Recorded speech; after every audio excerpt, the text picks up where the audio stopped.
Assalamualaikum warahmatullahi wabarakatuh. Kembali lagi di channel Pak OO.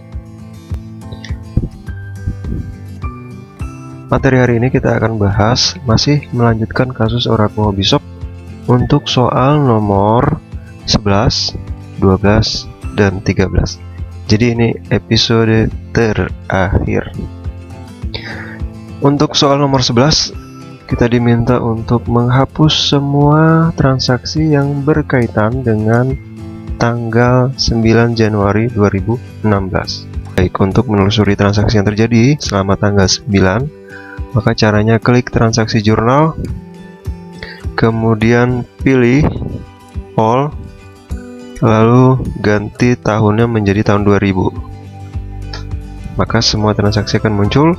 Lalu kita scroll ke bawah dan lihat transaksi yang ada pada tanggal 9 Januari.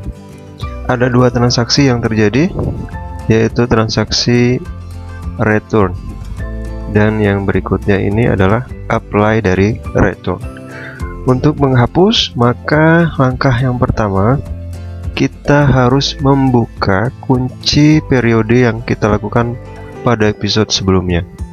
Jadi caranya klik setup, kemudian pilih preference, kemudian pada bagian security-nya kita buka kembali atau kita buang tanda centangnya atau tanda checklist-nya. Kalau sudah, klik OK. Barulah transaksi ini bisa kita hapus. Cara menghapusnya juga ada triknya. Jadi kita tidak bisa menghapus yang tanggal 9 yang ini kalau tanggal 9 yang di bawahnya belum kita hapus. Jadi dia berjenjang. Hapus dulu transaksi yang tanggal 9 kedua. Klik tanda panahnya, kemudian klik kanan, delete. Kalau sudah, baru kita bisa hapus transaksi tanggal 9 yang di awal. Caranya juga sama, klik tanda panah, klik kanan, kemudian hapus. Selesai. Berikutnya kita diminta untuk mengedit pembayaran. Ini transaksi, ini soal nomor 12. Selanjutnya soal nomor 12, kita diminta untuk mengedit atau mengubah pembayaran kepada Hobby Wholesale yang tanggal tight. Baik, untuk soal nomor 12, kita diminta untuk mengedit pembayaran kepada Hobby Wholesale pada tanggal 7 Januari 2016 menjadi full payment atau semuanya kita bayar. Sebelumnya kita hanya membayar separuhnya. Jadi tanggal 7 ini kita coba lihat transaksi sebelumnya tanggal 7. Nih. Di sini transaksinya pembayarannya cuma separuh atau cuma 2.200.000. Jadi kita diminta mengedit menjadi 4.400.000 rupiah. Nih. Pembayarannya menggunakan PT Cash untuk tagihan tanggal 31 Januari 2015. Sedangkan nomornya tetap sama, D16001. Baik, caranya kita sama saja seperti tadi, kita telusuri transaksi jurnalnya, kemudian pilih disbursement atau uang keluar. Maka kita harus mengedit yang tanggal 7 ini menjadi 4.400.000 rupiah. Sedangkan akunnya dan nomornya sama. Caranya, klik tanda panah, kemudian pada bagian etiketnya tetap sama, cuma angkanya menjadi 4.400.000. Jadi kita harus menghapus dulu transaksi ini karena tidak bisa dirubah. Ini amonnya sudah terkunci. Jadi kita hapus, delete, baru kemudian kita ulang kembali. Klik purchase, kemudian pilih pay bill, dan kita pilih suppliernya Hobby Wholesale, akunnya PT Cash, nomornya PT Cash D16001.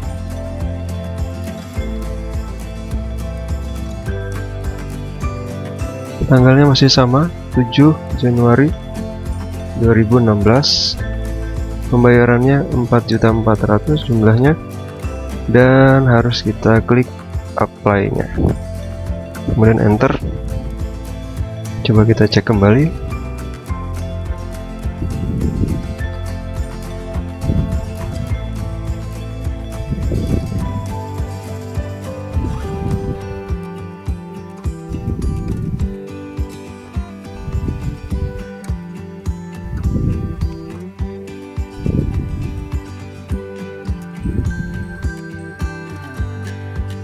Tanggalnya 7 Januari 2016, kemudian jumlahnya menjadi 4.400.000. Akun yang untuk digunakan akun Petty Cash, ketagihan tanggal 31 Desember 2015, dan nomornya D160001. Jika sudah, klik record, maka pekerjaan nomor 12 sudah selesai. Berikutnya transaksi terakhir atau soal terakhir. Berikutnya soal terakhir nomor 13. Hasilkanlah dan modifikasi report field dari sales. Jadi ini ada contohnya laporan penjualan berdasarkan salesperson detail. Tanggalnya 1 Januari sampai 31 Januari 2016. Kemudian kalau sudah seperti ini nanti tampilannya, baru kita simpan ke dalam bentuk format PDF dan kita simpan di folder report. Baik, caranya sama seperti transaksi sebelumnya. Caranya sama seperti episode sebelumnya. Klik report, kemudian pilih sales. Maka kita diminta pada bagian sales person, kita pilih sales detail, sales person detail. Kalau sudah, klik custom, kemudian pilih tanggalnya sudah benar, Januari sampai 31 Januari. Lalu kita pilih report field, dan di sini kita cocokkan sesuai dengan permintaan soal. Ada ID, date, item, ID, date, item, kemudian customer name, description. Customer name-nya belum ada, jadi kita checklist di sini. Maka sudah muncul customer name, kemudian quantity, sales amount, dan status. Description, quantity, sales amount. Teks tidak dibutuhkan, jadi kita buang checklistnya. Dan status, jadi ada 1, 2, 3, 4, 5, 6, 7, 8. Coba kita cocokkan lagi. 1, 2, 3, 4, 5, 6, 7, 8. Kalau sudah, kita klik finishing dan kita cocokkan kembali. Ini nama PT nya ada, tapi tidak ada tanggalnya, berarti company name nya oke, company address ada, tapi yang bagian akhirnya tidak ada. Jadi include report date and time ini tidak usah kita checklist, karena kalau kita checklist tampilannya begini. Kita coba ya, display, maka di sini akan muncul tanggalnya dan waktunya, sedangkan yang diminta itu tidak menggunakan tanggal dan waktu. Maka pada bagian finishing, include report date dan time ini kita hilangkan checklistnya, baru kita display. Hasilnya seperti ini.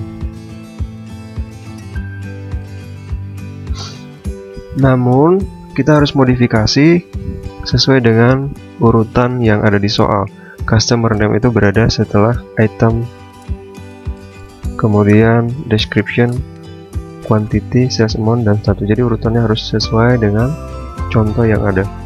Caranya, kita klik screen report.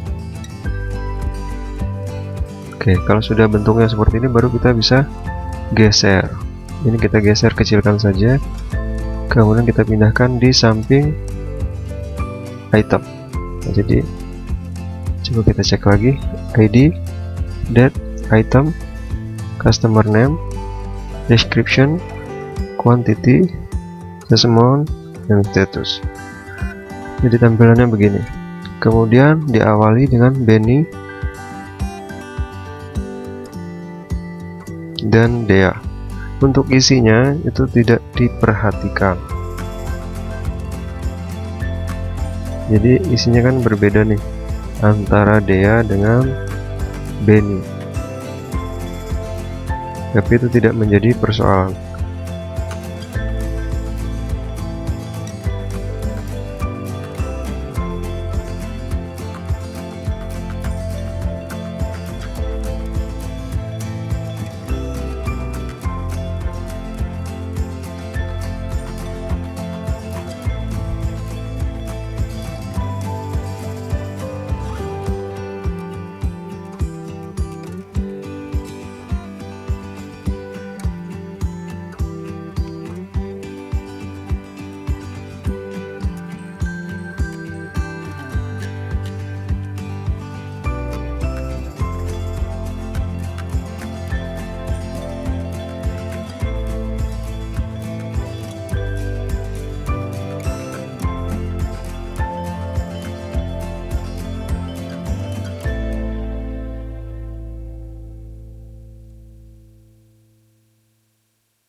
Untuk laporannya walaupun berbeda itu tidak menjadi masalah, karena yang dilihat hanya template-nya dan modifikasinya. Jelas ya, bukan isi dari laporannya, karena bisa jadi ada perubahan soal sebelum dibuatnya report ini dengan pekerjaan yang kita lakukan sekarang. Baik, kalau sudah, kita send to PDF. Coba, kemudian kita pilih nomor urutnya 10,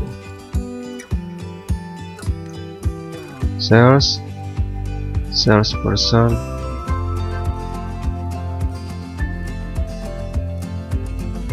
detail, itu nama laporannya ya. Kalau sudah, kita klik OK, kita simpan, save. Sekarang kita coba buka laporannya.